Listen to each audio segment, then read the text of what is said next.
Okay, great challenge this week, going to Detroit to play a terrific football team.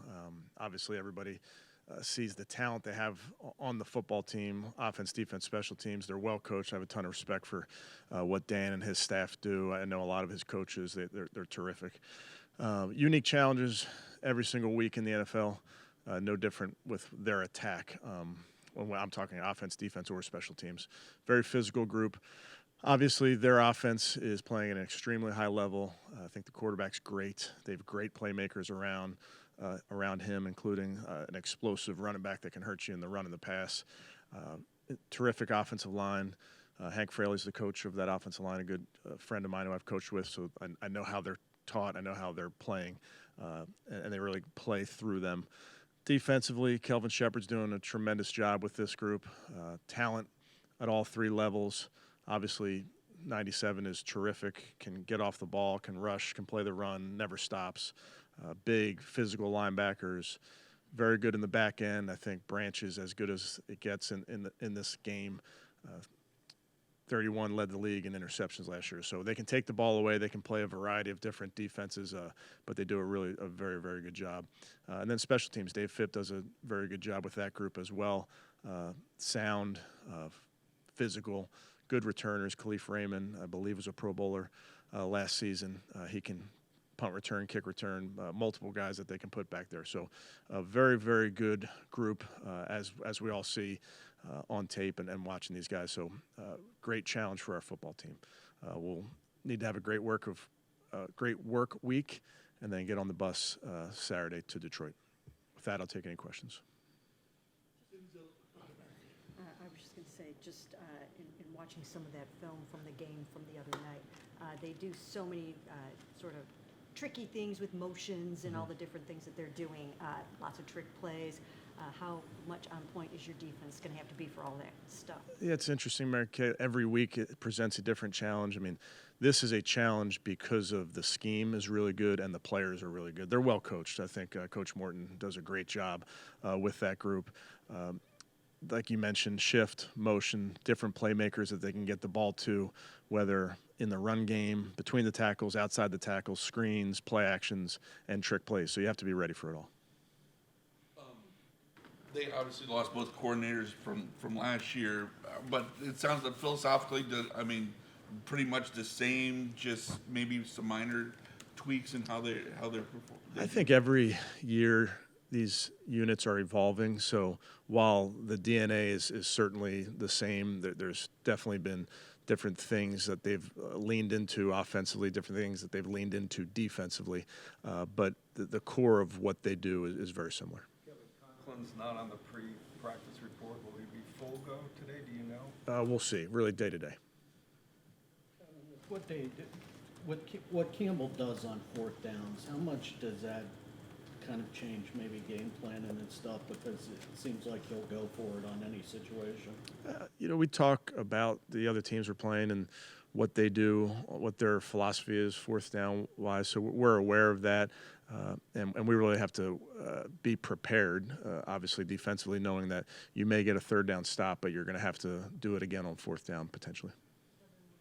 Gibbs and Montgomery, and especially what they were able to do against the Ravens. I mean, just how do you feel about the run defense going into this matchup and the fact that you guys did what you were able to do the last 2 weeks against Henry and Jacobs? Well, every week is a new challenge, and it's a different challenge, and it really doesn't matter what you've done prior. So this is a great challenge, again, because it's a really good scheme.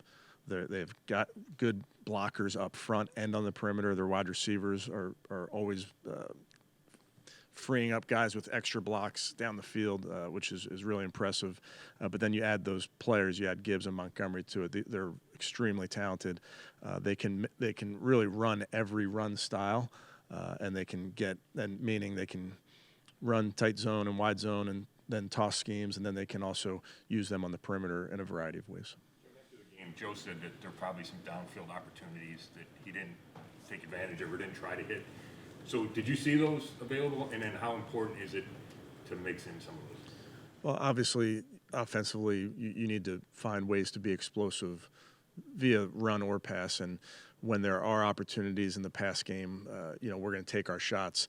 So much of that is dependent on having the time that allows you to do that. So this game is no different than any other game in that you're going to try to game plan or scheme up some opportunities to take those shots, quote unquote, but it's really dependent on what the defense is doing.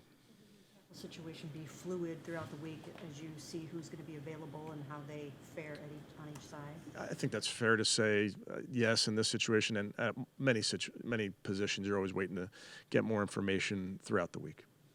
Saw Denzel pop up on the injury report. When did he suffer that shoulder and toe injury, and do you expect that to be injury to him playing? Yeah, again, take him day by day, but it's always something that we're going to do with our guys, just make sure they're feeling good before we put them out there. What was it about Thayer that attracted you guys, that he was the guy that you guys went out and brought in and placed him on? Yeah, I think Andrew and the personnel crew do a great job of looking at a ton of different options. He was a guy that we thought would be a good fit for our group. How much being with Vrabel, during training camp, everything, did that connection play any role? I wouldn't say so. No, I think we have so much homework on these guys from their playing days, and obviously him being right down the road, studied him a good bit. He has a lot of experience playing in this league, so he's a guy that we feel like can add to this group and see how it shakes out.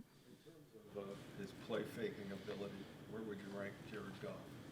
Well, yeah, they do a very good job, Tony. They're, I believe, the number one team under center in the NFL, so he does a lot of his play fakes from under center. He's always done a really good job at it. It's something that they certainly take advantage of in Detroit. I think you said he was a great quarterback. What do you like most about him? I mean, he was the number one overall pick for a reason. He's really, really talented. He can make every throw. You can see off of the tape how intelligent he is. They put a lot on his plate in terms of pre-snap decisions and checks and those type of things. But extremely talented thrower, more athletic than you probably think. He can really move, so he's outstanding. Friday you said Mike Hall was still progressing, but it's been, I think, a week now since he practiced. So was there something else going on there, a setback? I wouldn't say setback. I'd say he's continuing to progress. He's working very hard. We're kind of sticking to the plan.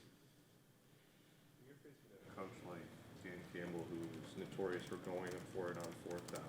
How does that kind of play into your coaching on third down and defense?